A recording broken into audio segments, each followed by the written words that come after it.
back. Now to our special focus this evening, and this is an extremely disturbing issue. Over the past week, there have been multiple cases of parents hitting their minor children to death for silly reasons, if I may say the least. If it was a father in Maharashtra, Sangli, who beat his daughter to death for poor marks, a Delhi laborer killed his 10-year-old son for wanting to play in the rain.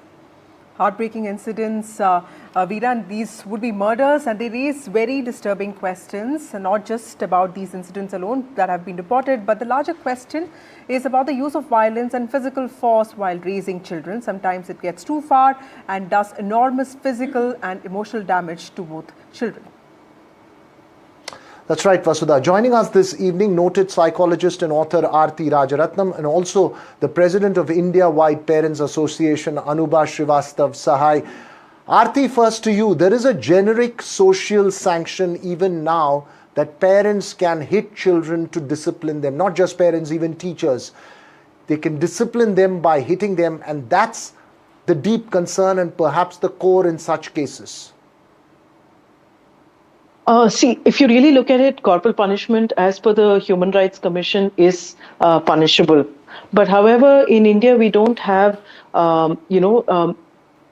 violence, not just violence physically, but verbal violence, other forms of, taunting, isolation, exclusion. These have all been acceptable forms of parenting in certain cultures within India. And it's not necessarily the best way to go forward. Psychologically, I'd like to set a context before we go further. See, when we, as human beings, we cannot be perfect, we will make mistakes. Right, and I need for all parents watching this show today to understand that you have to always differentiate an error from a mistake from a crime. An error is when you don't have the knowledge and you don't have the intention, and so you do something. And the role of the parent or the teacher in this particular situation is to model the right behavior or to have a discussion and see how the right behavior can be built. The second is a mistake where I have the knowledge, but I don't have the intention. So I don't really understand. I know that I shouldn't do something, but I've done it and I don't have the intention. A crime, on the other hand, is where I have the knowledge and I have the intention and I do something. In both incidents that you've mentioned today for this news broadcast is where the child was probably in an error situation. And in that case, what was required was support. What was required is a healthy discussion on how something can be changed. If we can have this context in mind when we are parenting children, I think it will make a huge difference. Right. Anubha, how do you explain healthy parenting to a large section of this country that has had very traditional kinds of parenting? Even now, if I am actually, if I indulge in healthy parenting with my child, I'm often told that I'm indulging him and he'll be spoiled. How do you deal with those kind of stereotyping? Thank you for having me on this show. And it's a very important topic. And most of the parents actually in our country still, like in other countries, it's a punishable offense. But in India also, under JJ Act, corporal punishment, even school or even at home is not allowed. It's illegal. And you can be put behind bar. But many parents are not aware. They are still parenting their child. They are still very much concerned about their academic career. As far as career is concerned, their academics are concerned. Even other things are also concerned. Where mobile addiction is also growing very much these days. So parents are worried.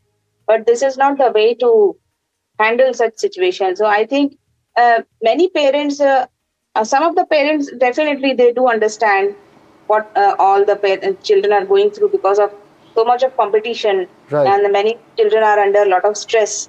They don't score well. That is a separate part.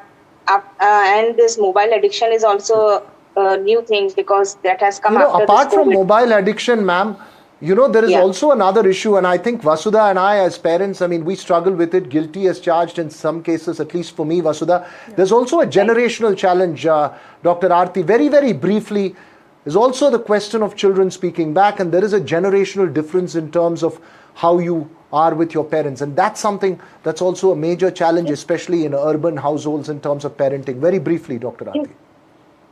Generational differences existed always. What we need to factor in now is the exposure levels that our children also have, especially in urban households, like you say. So, having said that, parents need to first set a connection ritual, have a build a connection upon which communication can happen. When we don't do that because we're disconnected, we're working all the time, our priorities are not necessarily family, this becomes a problem. So, if parents are able to set healthy connection rituals, then this talking back can be seen as healthy rebellion, which is required for identity development in teenagers. We'll need to put things in context before giving it a blanket kind of a judgment saying that, talking back is wrong.